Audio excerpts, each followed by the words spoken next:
your face has been recognised on here, all we need to do is run some checks on your name, okay? No. Because it runs off facial recognition, the system can only be so accurate. So sometimes it gives us false positive, sometimes not. Because I'm involved with something? No, just because you simply look like someone else that's on the bill.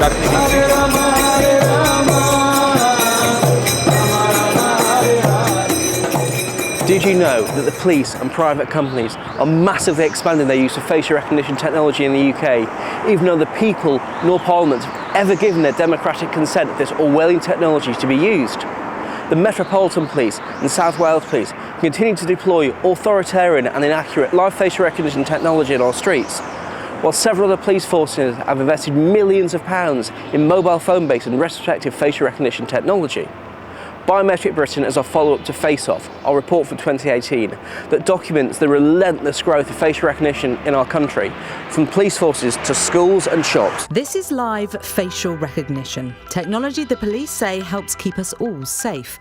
It's been used for years at big events like football matches and autumn internationals, but there's been a pause in its use due to controversies over how it's used and who it targets. Police are going to keep using live facial recognition more and more on our streets, meaning that millions of people are at risk of having their faces scanned just for walking down the street. What's happening with these kinds of technologies, and historically what happens with these technologies, is that they are deployed by the police, by military, by government in more covert ways, kind of before there's a sort of semantic catch-up, right? So it takes longer for political semantics, just the way that we understand things and the way that we debate the rights and wrongs of things, to catch up.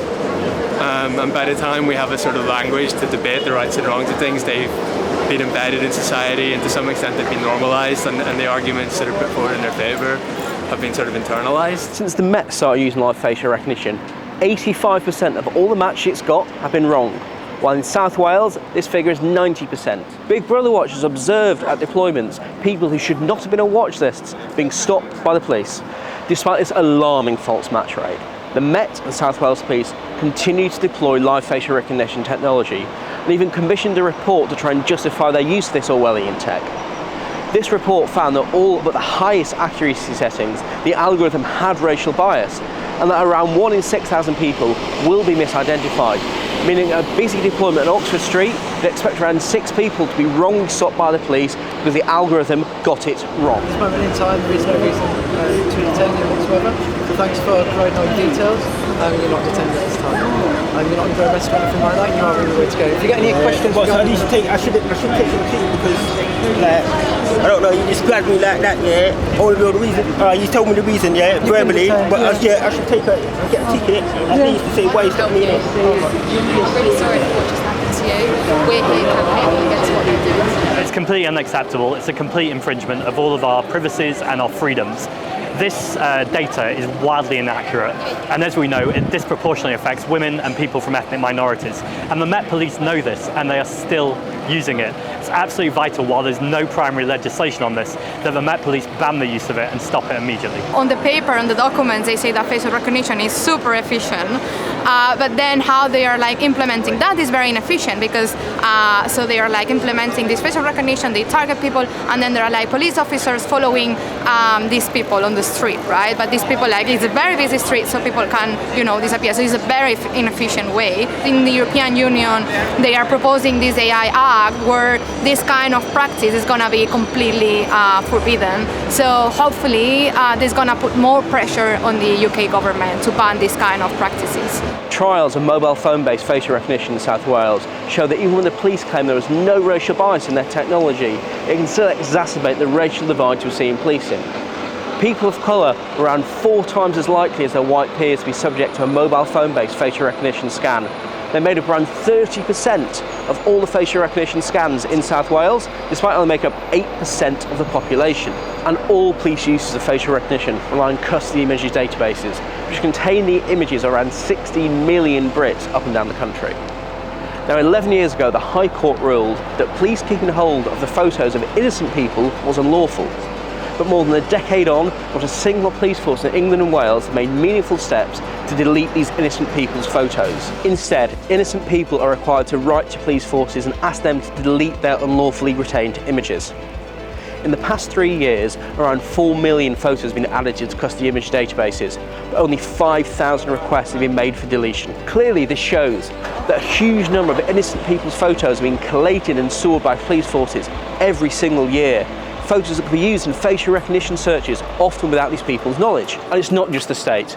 The private sector is embracing facial recognition as well. We're here on Oxford Street, outside Sports Direct, and this is one of the dozens of businesses in the UK using live facial recognition provided by FaceWatch. FaceWatch allows retailers to create privatised live facial recognition networks which operate with zero public scrutiny. They can blacklist shoppers who may never have been committed any crime and ban them from entering stores. And did you know Sports Direct use facial recognition? No, I didn't know about it. And so you didn't see the signs on the door, very small signs over here? Is that facial recognition? See that white sign over there? Yeah. That's the big sign they've got telling everyone. Well, that should be illegal. I mean, it's not conform to the European standard. That's what I know. And would it stop you going back in a shop if you knew they were sort of doing facial recognition? Yeah. What are your concerns about that kind of technology? Data misuse. Now we know that there's some supermarkets that are already starting to use this technology. Often it's at small scale, it's kind of sneaky pilot attempts, and ultimately we know that this is mission creep, and if they can get away with it, they will do. This is another example where ultimately the government need to be making sure that they're banning the use of this technology. It's not all doom and gloom in Biometric Britain. There have been some big victories in the fight against facial recognition in the past 5 years. The 2020 Bridges ruling that found South Wales Police use of facial recognition in that case was unlawful. The report by Professor Peter Fussy that found the Met's use of live facial recognition was dangerously inaccurate.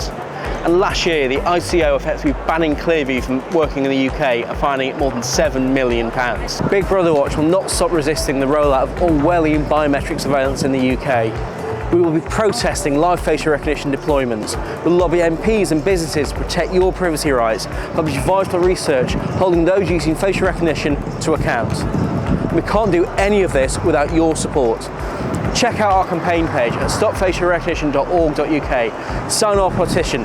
Make your voice heard that we will not accept biometric surveillance in this country.